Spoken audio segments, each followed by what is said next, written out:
So I'm naturally a pretty skinny person and I've managed to transform my physique to this point. So if you want to learn how to build some lean muscle mass and get a better physique essentially, I'm going to teach you how to go from skinny to shredded. Let's go. So the first thing is building muscle. This is probably one of the most important parts of this whole journey. So if you make sure you're doing this properly from the get-go. And what you want to do is focus firstly on going on a lean bulk. Now I recommend going on a lean bulk because you don't want to add any excess fat, which is only going to cause more challenge for you later down the line.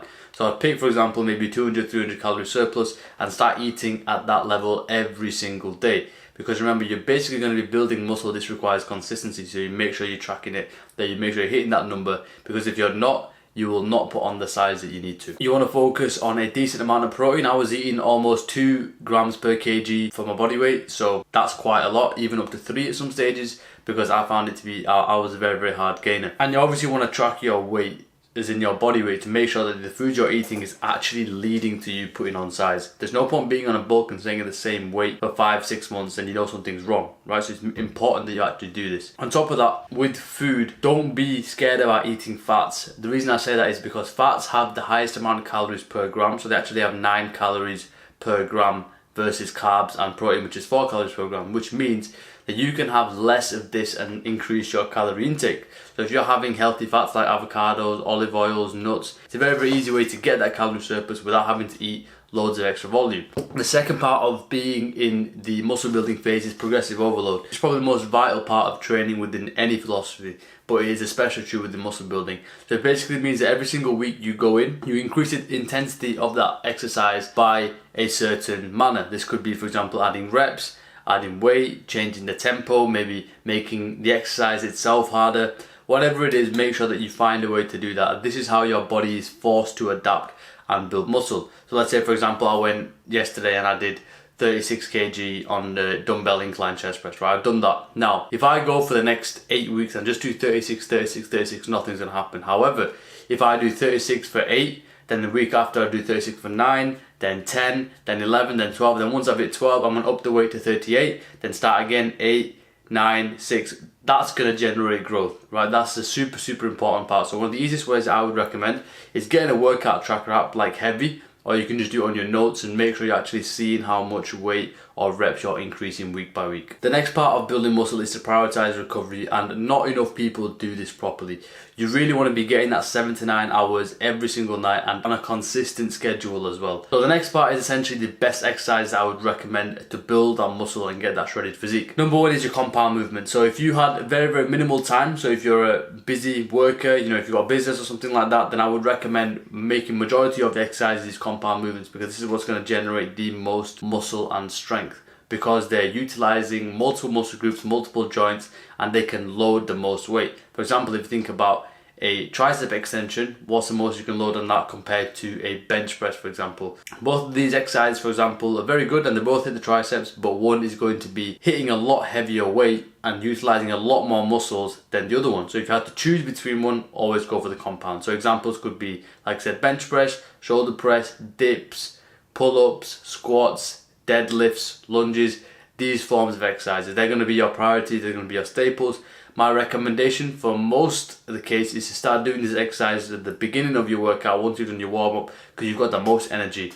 And these are the exercises that you really, really want to focus on progressing. So you want to combine these compound exercises with that progressive overload and then build them together. The next is to prioritize certain muscle groups within your training to build an effective physique, and this is to create the V-taper. Basically an illusion of having a broad upper body and narrower waist. So examples of muscles that I'd be training personally could be rear delts and side delts, lats, upper chest. This is what really gives a nice aesthetic physique and makes you look good when you're wearing clothes as well, because you've got a wide frame leading to a narrow waist. So examples, exercises, lateral raises for shoulders, you can do rear delt flies with the cables, and pull-ups for back. Really, really good exercises. Also lat pull downs as well. Then for your upper chest as well, a nice incline Smith machine press. That is really, really good. Now, that's the muscle building phase. Now this can, go on depending on your particular genetics, depending on how big you want to get. It's completely up to you. This is basically part 3, when it is the time to cut. So if you, for example, have started to gain excess fat on your belly, so you can't see any visible abs, you know, your love handles are starting to come out, your face is starting to get excess fat, then you know, okay, perhaps it's time to cut and sort of dial the calories back so I can lean out a little bit more. If you want to cut effectively, don't just start jumping on treadmills and doing loads of cardio. It's a lot easier to avoid eating 100 calories than it is to burn 100 calories. Just remember that. So the main focus that we're going to use is a deficit. So you're going to cut your calories back by 300 to 500, and you're going to try and hit this regularly, and you're going to do the same method that I mentioned with the bulk. You're going to measure your body weight, because this is going to indicate to you whether your calorie deficit is working or not. You can do 300 to 500 deficit, and you're going to do it for a couple of weeks, maybe 6 to 8 weeks, and see if your physique is changing, if your body weight is coming down. You want to do this in a steady fashion. If you do a massive deficit and you try to jump the weight down as fast as possible, you have the highest likelihood of losing muscle mass as well. A slow, steady, tapered deficit is the best way to maintain as much muscle mass and strength so you don't end up losing all the size that you've put on. Now, you want to be aiming for at least 0.25 to 0.5 kg of weight loss per week. It's a good place to start. And don't worry if you're not hitting these in the first 3-4 weeks, because it takes some time to find out if you're actually in a deficit or not. This is the power behind actually tracking, because once you track, you can see, right, this is working or this is not, and it gives you a place to adjust from. Now, like I mentioned, you want to be maintaining muscle during this cut. So what do you do for that? You keep training hard. Do not drop your training intensity. There may be natural declines in strength, but when I mean by intensity is the effort that you put in with the sessions. So don't just start cutting your reps shorter, don't start making the sessions easier just because you're in a cutting phase, because the more you stimulate your muscles, the higher chance they have of being full and remaining as well. If you don't give it enough stimulus, then it will begin to shrink. So make sure you're training hard. And also, when you're in a cut, it is maybe even more important than when you're bulking to be in a good recovery position, because you're not fueling yourself with as much calories.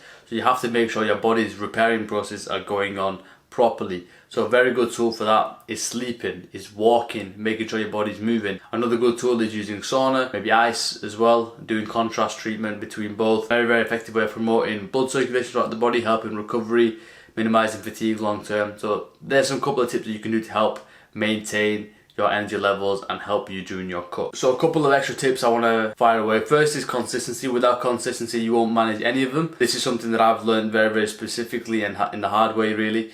Every single goal that you're after will come after a extended period of time of doing the same thing every single day. That's the way it works. You won't be able to wake up one day and just be jacked or ripped or shredded. You have to follow these processes step by step for a long period of time. Next is to actually track stuff. What gets measured gets managed. I find it very hard to believe that this is an important area of your life if you are not tracking it. If you track every single other thing in your life but apart from this, then it means that you have no data, you have no leg to stand on in terms of where to go, right? You need to know some information that you can work off of. This is the number one thing that I do with my clients as well. We track stuff, right?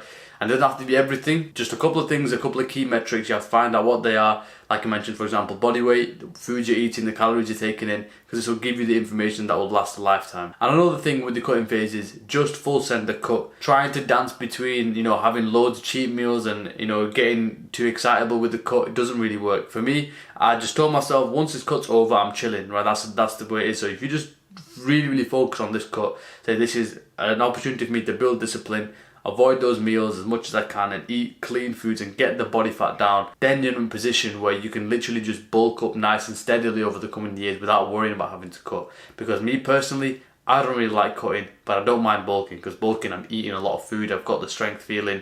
That's where you really want to be. But yeah, I hope that helps. Goodbye.